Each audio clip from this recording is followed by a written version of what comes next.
Teknik merayap merunduk pasukan Yuda Sakti bikin OPM mundur, markas Undius Kogoya dirobohkan.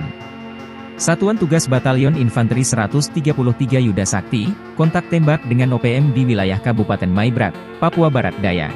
Saat patroli, pasukan TNI diserang 4 anggota OPM, yang membawa 3 senjata api rakitan. Saat terjadi kontak tembak, salah seorang anggota OPM terkena tembakan, tetapi berhasil melarikan diri.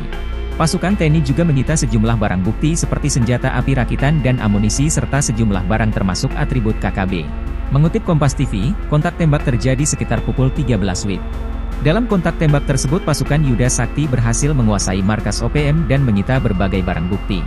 Mulai dari 1 pucuk senjata api, senpi, rakitan, 4 butir munisi tajam kaliber pukul 5.56, 1 buah selongsong, 1 buah magazin, 1 bendera bintang kejora, dan masih banyak lainnya. Komandan Satgas Yonif 133 YS Letkol Infanteri Andika Ganesakti mengatakan, kejadian berawal ketika tim Mobile Sakti melakukan patroli dan menemukan markas OPM.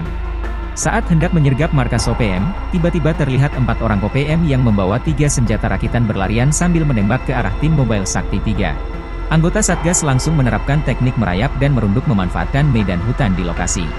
Terjadilah kontak tembak dan seorang kelompok OPM dipastikan terkena tembakan dari pasukan Yuda Sakti. Hal tersebut dibuktikan dari temuan cairan yang tercecer di TKP namun berhasil melarikan diri, tutur Andika. Pihak TNI memastikan sebagian besar persenjataan kelompok OPM di wilayah Sorong Raya menggunakan senjata api rakitan. Keberhasilan para pasukan Yuda Sakti kali ini merupakan keberhasilan yang dibilang cukup istimewa karena sukses mengamankan 1 pucuk senjata api rakitan berikut magazin dan munisinya. Andika mengungkapkan, keberhasilan anggotanya ini merupakan bukti keseriusan dan komitmen Satgas Yonif 133 YS dalam menjalankan tugas dan amanah yang diberikan negara untuk menumpas OPM di Papua.